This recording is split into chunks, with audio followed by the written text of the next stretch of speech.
Bonjour à tous et soyez les bienvenus pour suivre avec nous cette nouvelle édition de votre journal de 15 heures à la une de l'actualité.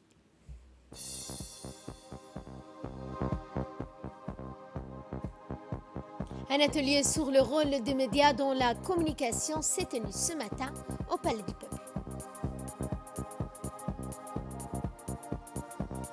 Et dans l'actualité internationale, l'aide internationale afflue en Inde qui a enregistré près de 400 000 nouvelles contaminations en 24 heures.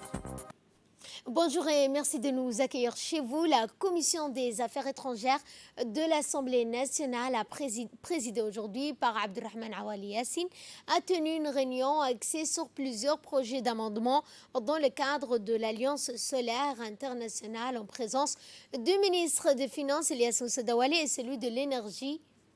Ensuite, un autre projet de loi a été examiné. Il s'agit de l'accord de financement pour la centrale électrique de Demerjog et le projet d'extension du transport du réseau.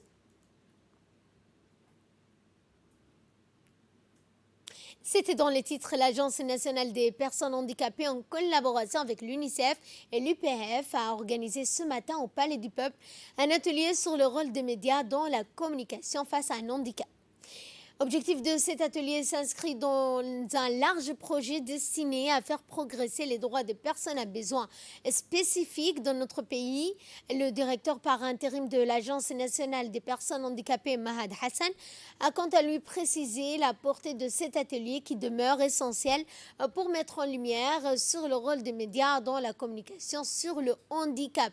Ont assisté également à cet atelier la directrice de la communication de la NPH, Mouna Aboubakar Sadiq, la directrice d'insertion sociale de la réhabilitation, Choukri Hachi, la responsable en charge de la communication de l'UNICEF, Mme Fatouma Ali Ibrahim, le président de l'UPF Djibouti, Kennedy Ibrahim Hussein, et les sociétés civiles qui parlent donc selon les personnes qui sont atteintes d'handicap dans notre pays.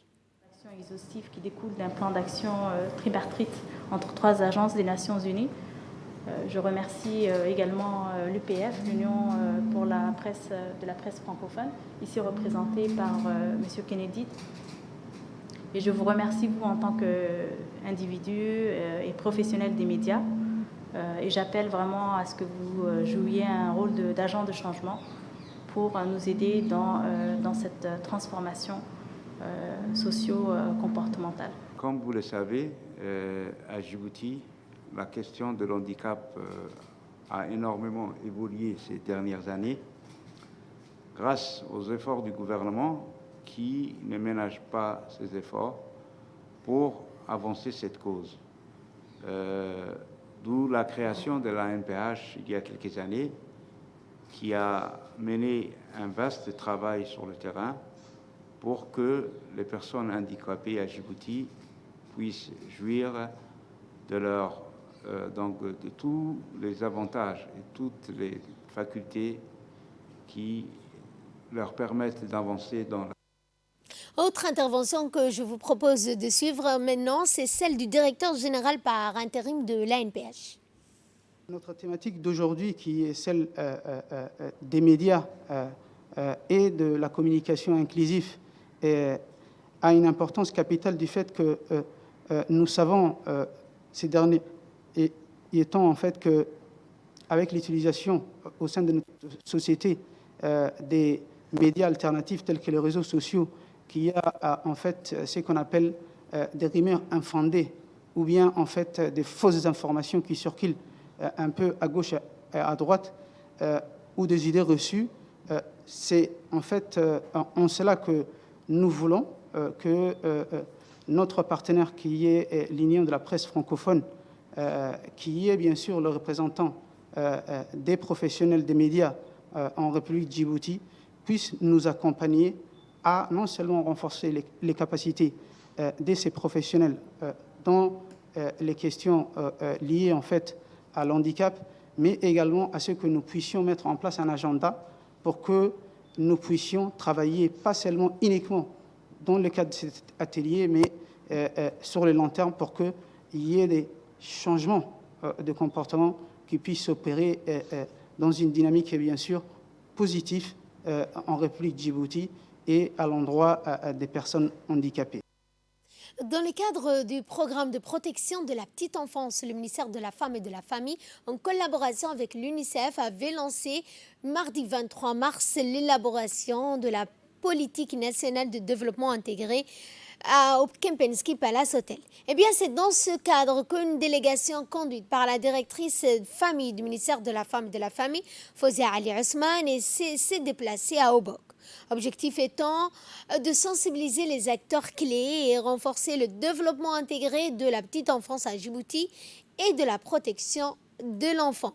Les activités prévues dans ce plan vont consolider les acquis en mettant l'accent notamment sur les actions qui tendent à assurer la durabilité des interventions de la petite enfance.